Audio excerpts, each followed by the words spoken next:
di sini untuk berdakwah.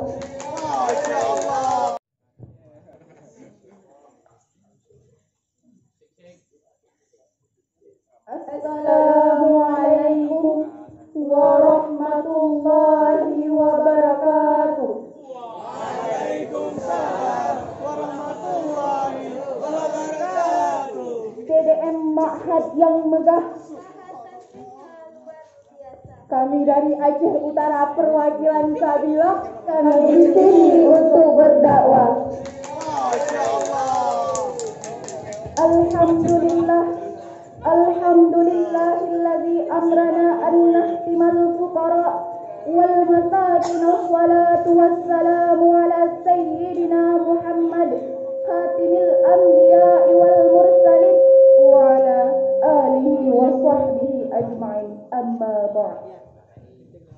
Segala puji bagi Allah yang telah menciptakan dunianya begitu indah, Sang Pencipta yang maha awal lagi yang maha akhir, maha tinggi lagi maha besar, yang menciptakan langit tanpa tiang, gunung yang menjulang, lautan penuh dengan gelombang, malam gelap serta siang terang benderang, dan gajah-gajah berbelalai panjang.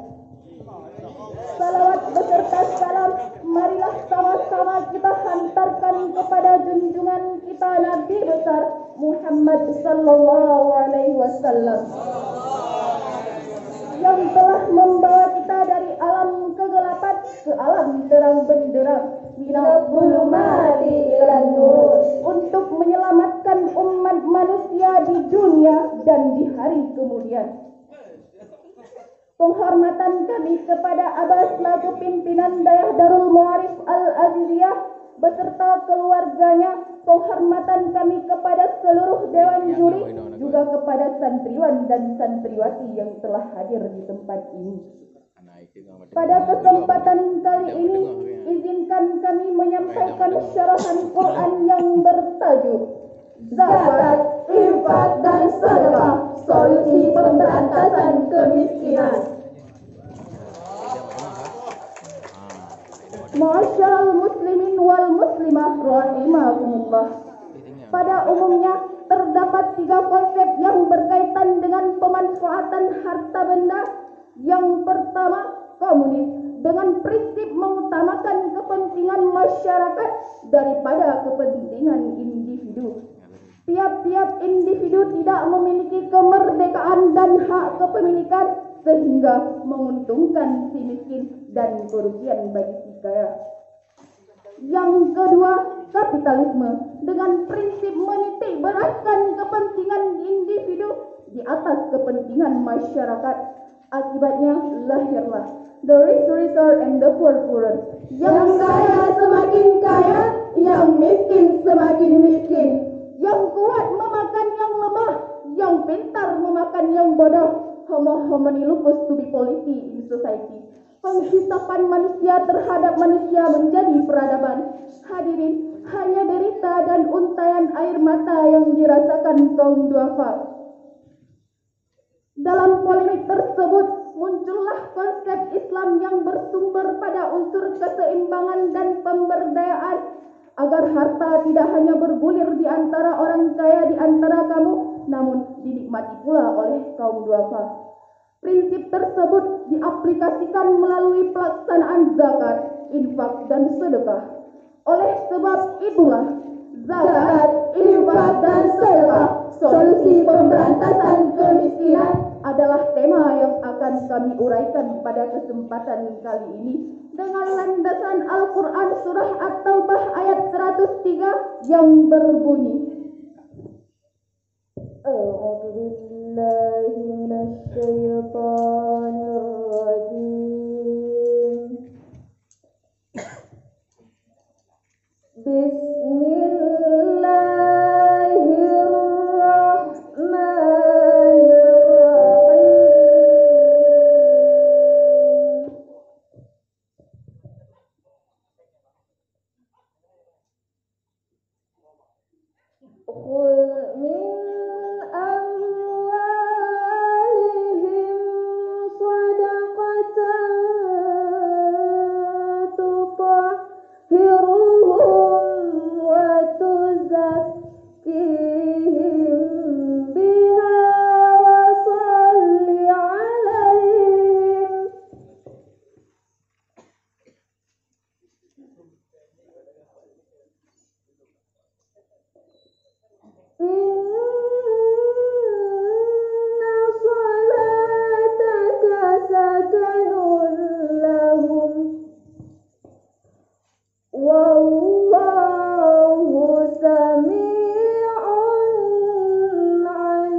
yang terkutuk.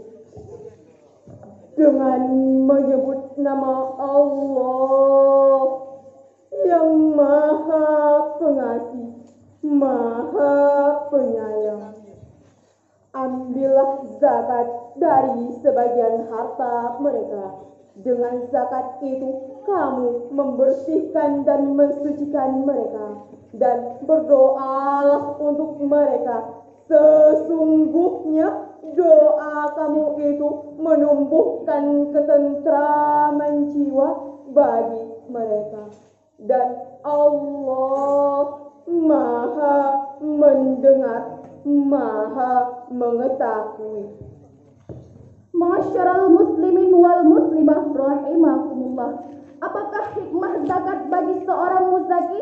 Ayat tersebut menjelaskan yang pertama, untuk membersihkan harta dari hak fakir miskin, hak orang tak berharta, hak orang yang terbaring di pinggir jalan, yang setiap harinya merasakan pekik getirnya kehidupan, hanya isak tangis yang ia rasakan.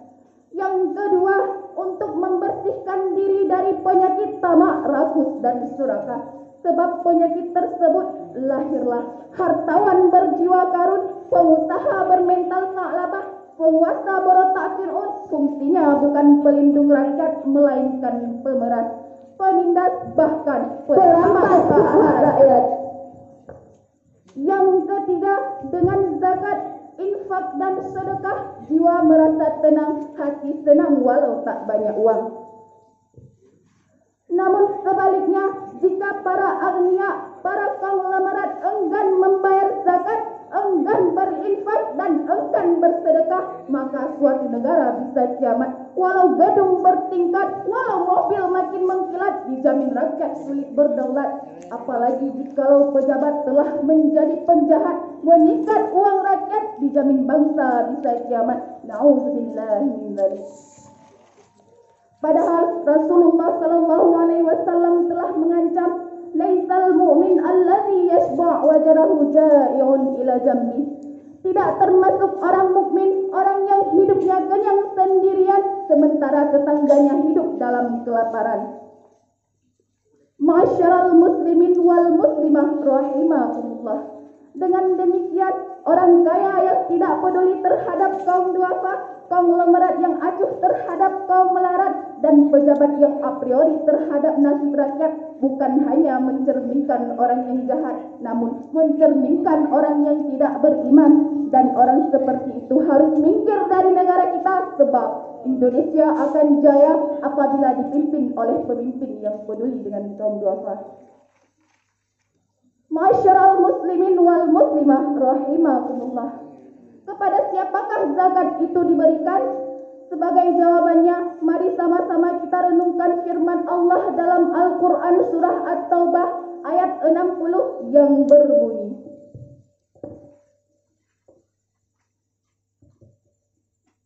Innamal sadaqatu lil fuqara'i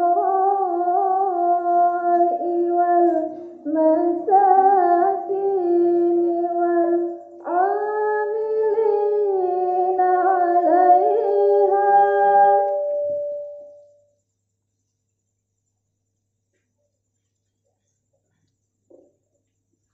wal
fariidatan minallah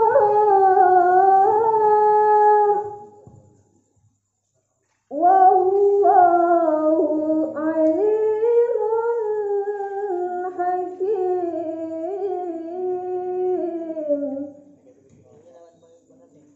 Sadaqallahul azim. Sesungguhnya zakat itu hanyalah untuk orang-orang fakir, orang-orang miskin, pengurus-pengurus zakat yang dilunakkan hatinya mu'alaf untuk memerdekakan budak, untuk membebaskan orang yang berhutang, untuk jalan Allah, dan untuk orang yang sedang dalam perjalanan, sebagai suatu kewajiban dari Allah. Dan Allah Maha mengetahui, Maha bijaksana, Maha benar Allah atas segala firman-Nya. Ma'asyiral muslimin wal muslimah rahimakumullah.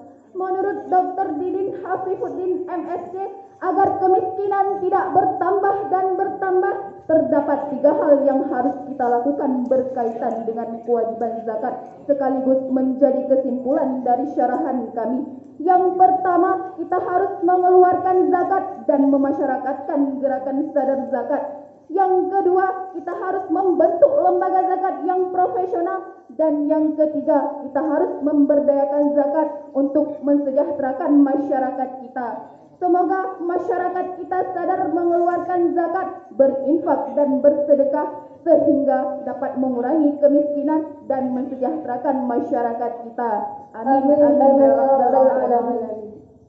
Untuk memperkuat memori, izinkan kami menutup syarahan kami dengan sebuah pantun. Rukunnya Islam yang keempat, setiap muslim membayar zakat, harta menjadi berkat, semoga Allah memberi nikmat.